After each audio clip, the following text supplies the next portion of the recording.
தமிழ் சினிமாவோட திரைக்கதை மன்னன் கே பாக்யராஜ் அவர்கள் மறைந்துட்டார் அப்படின்ற செய்தி திரையுலகம் மட்டுமே இல்லாம கோடிக்கணக்கான ரசிகர்களையுமே அதிர்ச்சியில ஆழ்த்தி இருக்கு. பல தசாப்தங்களா குடும்ப படங்களாலும் வித்தியாசமான திரைக்கதைகளாலும் ரசிகர்களை கவர்ந்த அவரு திடீர்னு நம்மளை விட்டு பிரிவார் அப்படின்னு யாருமே நினைச்சிருக்க மாட்டாங்க. குறிப்பா சில நாட்களுக்கு முன்னாடி வரைக்குமே மேடைகள்ல உற்சாகமா பேசியும் சினிமா பத்தின தன்னோட அனுபவங்களை பகிர்ந்து வந்த பாக்யராஜ் அவர்கள் கடைசியா ஒரு நிகழ்ச்சியில கலந்து கொண்டது இப்போ சமூக வலைதளங்கள்ல அதிகமா பகிரப்பட்டு வர்றது. அதாவது பாக்யராஜ் அவர்கள் கடைசியா மேடையில சொன்ன அந்த வார்த்தை ரசிகர்களை கலங்க வைக்குது. அது என்ன அப்படிங்கறத பத்தி தான் நாம இந்த பதிவுல விரிவா பார்க்க போறோம். சமீபத்துல பாக்யராஜ் அவர்களுடைய 50 ஆண்டு சினிமா பயணத்தை முன்னிட்டு சிறப்பு விழா நடத்தினாங்க. அந்த மேடையில பாக்யராஜ் அவர்கள் என்ன பேசினார் அப்படின்னா, தன்னோட வாழ்க்கை முழுவதுமே ரசிகர்கள் தான் தன்னை இவ்வளவு உசரத்துக்கு கொண்டு வந்தாங்க அப்படின்னு ரொம்பவே நிகழ்ச்சியோட சொல்லியிருந்தாரு. நான் இன்னுமே கத்துக்கிட்டு தான் இருக்கிறேன். சினிமா நாள்தோறுமே எனக்கு புதுசு புதுசா ஒன்ன கத்து கொடுத்துக்கிட்டே இருக்குது. என்ன இத்தனை ஆண்டுகளா மறக்காம நேசிச்ச ரசிகர்களுக்கு நான் என்னைக்குமே கடமைப்பட்டிருக்கேன் அப்படின்னு அவர் ரொம்பவே ஒரு நிகழ்ச்சியா ஒரு மனப்பூர்வமா சொல்லியிருந்தாரு. ஸோ அந்த வீடியோக்கள் இப்ப ரொம்பவே வைரலா போய்கிட்டு இருக்கு. சமீபத்துல இயக்குனர் பாரதிராஜ் அவர்களுடைய மறைவு திரை உலகத்தினரையே ரொம்பவே சோகத்துல ஆழ்த்தி இருந்துச்சு. அவரோட இறுதி அஞ்சலி நிகழ்ச்சியில நேரில் பங்கேற்று தன்னுடைய குரு மற்றும் நீண்ட நாள் நண்பரை இழந்த வேதனையோட கண்ணீர் மல்க கே பாக்யராஜ் அவர்கள் அஞ்சலி செலுத்தினாரு. ஸோ அப்போ பலர் கூட சேர்ந்து பழைய நினைவுகளை பகிர்ந்து கொண்டாரு. அந்த டைம்ல இவருமே இன்னும் கொஞ்ச நாட்கள் ரசிகர்களை விட்டு பிரிஞ்சு போயிடுவார் அப்படின்னு யாருமே நினைச்சு கூட பார்க்கவே இல்லை. ஸோ அதனாலதான் இப்போ சமூக வலைதளங்கள்ல இவர் பேசின இந்த வீடியோ காட்சிகள் எல்லாமே ரொம்பவே ஒரு வைரலா போய்கிட்டு இருக்கு. இப்போ என்னன்னா, இப்போ சமூக வலைதளங்கள்ல இன்னொரு பேச்சு ஏற்பட்டிருக்கு அப்படின்னா, குருவை பலி அனுப்பி வச்ச அந்த கையோட அவருமே நம்ம விட்டு போயிட்டாரு அப்படின்ற பதிவுகள் தான் அதிகமா பகிரப்பட்டுட்டு வருது. கடைசி காலத்திலயுமே பாக்யராஜ் அவர்கள் சினிமா விட்டு முழுமையா ஒதுங்கல. என்னன்னா, புதிய இயக்குநர்களோட படங்களை பார்த்து பாராட்டுறது, கதைகள் தொடர்பா ஆலோசனை வழங்குறது, திரைப்பட விழாக்கள்ல கலந்து கொள்றது அப்படின்னு எப்போதுமே ரொம்பவே ஆக்டிவா தான் இருந்தாரு. எப்போதுமே கதை தான் ஒரு ஹீரோ. நல்ல கதை இருந்துச்சு அப்படின்னா படம் கண்டிப்பா ஜெயிச்சிடும் அப்படின்னு பல மேடைகள்ல கே பாக்யராஜ் அவர்கள் ரொம்பவே கருத்து சொல்லியிருக்காரு. சோ அது ஒரு இளம் தலைமுறையினருக்கு ஒரு ஊக்கமா இருந்துச்சு. நடிப்பு, இயக்கம், கதை, திரைக்கதை, வசனம் அப்படின்னு தமிழ் சினிமாவில அள்ளியாத தடப்பதிச்ச பாக்யராஜ் அவர்கள் உடல்நலக்குறைவு ஏற்படுறதுக்கு முன்னாடி வரைக்குமே சினிமா நிகழ்ச்சிகள்ல தொடர்ந்து பங்கேற்றுட்டு வந்தாரு.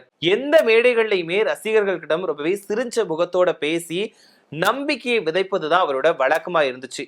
ஸோ இப்போ அந்த வீடியோக்கள் தான் ரசிகர்களை கலங்க வைக்குது. சில நாட்களுக்கு முன்னாடி மேடையில உற்சாகமா பேசிய மனுஷரு இன்னைக்கு இல்லை அப்படின்ற உண்மையை ரசிகர்களால ஏத்துக்கவே முடியல. அவர் கடைசியா பேசின அந்த வீடியோக்கள், சிரிச்ச முகம், ரசிகர்களுக்கு சொன்ன நன்றி வார்த்தைகள், இது எல்லாமே இப்போ சமூக வலைதளங்கள்ல மறுபடியுமே வைரலாகிட்டு வருது. ஒரு இயக்குனரா மட்டுமே இல்லாம ஒரு நடிகரா மட்டுமல்லாம சினிமாவை உயிரா நேசிச்ச கலைஞரா வாழ்ந்த பாக்யராஜ் அவர்களுடைய அந்த கடைசி மேடை பேச்சு இனி ரசிகர்களோட நினைவுல என்னைக்குமே அழியாத காட்சியா இருக்கும். 1953 ஆண்டு ஜனவரி 7ஆம் தேதி ஈரோடு மாவட்டம் வெள்ளக்கோவில் பகுதியில் பிறந்தவர் தான் பாக்யராஜ் அவர்கள். இயக்குனர் பாரதிராஜ் அவர்கள் கிட்ட உதவி இயக்குனரா தன்னோட திரைப்படத்தை தொடங்குறாரு. பின்னாடி சுவர் இல்லாத சித்திரங்கள் திரைப்படத்தின் மூலமா இயக்குனரா அறிமுகமானாரு. அந்த 7 நாட்கள், முந்தானி முடிச்சு, இன்று போய் நாளை வா, சின்ன வீடு, டார்லிங் டார்லிங் டார்லிங் இந்த மாதிரி பல வெற்றி திரைப்படங்களை இயக்கி நடிச்சவரு குடும்ப கதைகள், நகைச்சுவை மற்றும் உணர்வுபூர்வமான திரைக்கதைகளால தமிழ் சினிமாவில தனக்குன்னு ஒரு முத்திரையை பதிச்சிருந்தாரு. தன்னோட குருநாதர் பாரதி ராஜாவோட 16 வயதினிலே கிழக்கே போகும் ரயில் ஆகிய படங்கள்ல உதவி இயக்குனரா பணிய தொடங்கினாரு. பின்னாடி இயக்குனர், நடிகர், தயாரிப்பாளர், இசையமைப்பாளர், பத்திரிகையாளர் அப்படின்னு பன்முக திறமை கொண்டு பல அவதாரங்களை எடுத்து எல்லாத்திலையுமே வெற்றி கண்டாரு. பாக்யராஜ் அவர்களுடைய இந்த மறைவு தமிழ் சினிமா ரசிகர்கள் மட்டுமே இல்லாம திரை பிரபலங்களுக்கு இடையே ரொம்பவே பெரும் அதிர்ச்சியையும் சோகத்தையும் ஏற்படுத்தி இருக்கு. பல்வேறு திரைப்பிரபலங்களும் அரசியல் தலைவர்களும் சமூக வலைதளங்கள் வாயிலா தங்களுடைய இரங்கலை பாக்யராஜ் அவர்களுக்கு தெரிவிச்சுட்டு வந்துட்டு இருக்காங்க. கடந்த 17 நாட்களுக்கு முன்னாடி இயக்குனரமையும் பாரதிராஜ் அவர்கள் காலமான விஷயத்தையுமே யாராலையுமே அந்த சமயத்துல ஏத்துக்கவே முடியல. ஏன்னா அவர் உடல்நலக்குறைவு ஏற்பட்டு இருந்தாரு. அவருடைய மகன் மனோஜ் அவர்களுடைய இறப்புக்கு அப்புறமா இயக்குனரமையும் பாரதி ராஜா அவர்களுடைய உடல்நலம் அப்படிங்கிறது ரொம்பவே மோசமாச்சு.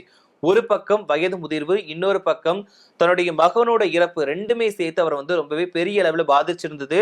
மன ரீதியாவும் உடல் ரீதியாவும் அவர் வந்து ரொம்பவே கஷ்டத்தை அனுபவிச்சுட்டு இருந்தாரு. ஆரம்பத்துல உடல்நலம் பாதிக்கப்பட்டு மருத்துவமனைகளே சிகிச்சையில இருந்தாரு. அதுக்கப்புறமா ஓரளவுக்கு உடல் வந்து தேறி வந்ததுக்கு அப்புறமா வீட்டுல இருந்தே சிகிச்சை எடுத்துட்டு வந்தாரு. ஆனா இருந்தாலும் எதிர்பார்க்காத வகையில அவர் வந்து உடல்நலக் குறைவு, வயது மூப்பு காரணமா காலமாகிட்டாங்க. சோ அந்த நேரத்துல கூட பாரதிராஜா அவர்கள் பேசின பழைய வீடியோக்கள் வந்து ரொம்பவே வைரலா போச்சு. அவர் வந்து மேடைகள்ல பேசின விஷயங்கள், அவரை சுத்தி நடந்த விஷயங்கள் எல்லாமே வந்து ரொம்பவே வைரலா போய்கிட்டு இருந்துச்சு. கே பாக்யராஜ் அவருடைய குருநாதர் தான் வந்து நம்மளுடைய இயக்குனர் பாரதிராஜா அவர்கள். அவருடைய மறைவுக்குமே பாக்யராஜ் அவர்கள் வந்து கண்ணீர் மல்க அஞ்சலி செலுத்தி இருந்தாரு. சோ அந்த ஒரு காட்சிகளையுமே நம்ம பார்த்திருந்தோம். ஆனா அவர் அந்த குருநாதர் இறந்து கிட்டத்தட்ட 17 நாட்களுக்குள்ளாகவே அவருடைய மாணவருமான நண்பருமான கே பாக்யராஜ் அவர்கள் வந்து காலமாகிட்டாங்க அப்படின்ற செய்தி தான் இப்போ தமிழ் சினிமாவையே ரொம்பவே அதிர்ச்சிக்குள்ளாக்கி இருக்கு. இப்போ கிட்டத்தட்ட 50 ஆண்டுகளா இவருமே சினிமா துறையில இருந்தாலும் சினிமா விட்டு முழுமையா ஒதுங்காம அடுத்தடுத்து ஒரு சில படங்கள்ல நடிச்சுட்டு வந்தாரு.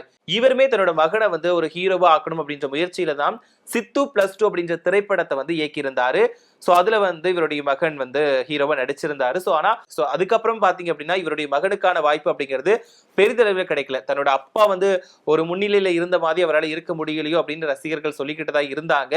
சோ இவருடைய மறைவு, அதாவது பாக்யராஜ் அவருடைய மறைவுமே ரொம்பவே ஒரு அதிர்ச்சியான விஷயமா தான் இப்போ வரைக்கும் இருந்துகிட்டு இருக்கு. யாராலையும் ஃபர்ஸ்ட் ஆரம்பத்துல வந்து இது ஒரு பொய்யான தகவலா இருக்கக்கூடாதா, இது வந்து ஒரு வதந்தியான செய்தியா இருக்கக்கூடாதா அப்படின்னு தான் எல்லாருமே வந்து வேண்டுதல் வச்சாங்க. ஆனா கடைசியா வந்து எதுவுமே உடல் நலம் சரியில்லாத ஒருத்தர் எப்படி திடீர்னு இறந்து போனாங்க அப்படின்னு தான் எல்லாருமே ஷாக்கா பார்த்தாங்க. ஏன்னா இது வரைக்கும் இவருக்கு வந்து உடல்நலம் சரியில்லாம மருத்துவமனையில சிகிச்சை பெற்றுக்கிட்டோ வீட்டுல இருந்து சிகிச்சை பெற்றுட்டோ வந்து எதுவுமே வரல.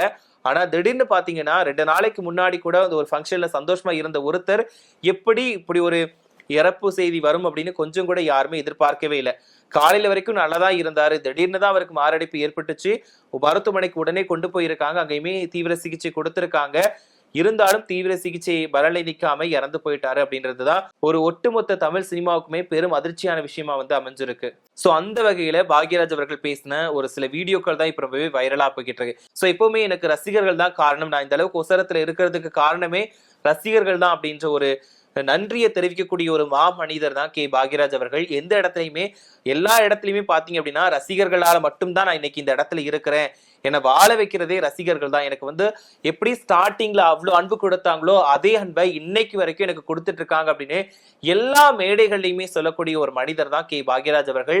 சோ கடைசியா அவருடைய 50 ஆண்டுகால சினிமா பயணம் அப்படின்ற ஒரு விழா நடந்துச்சு.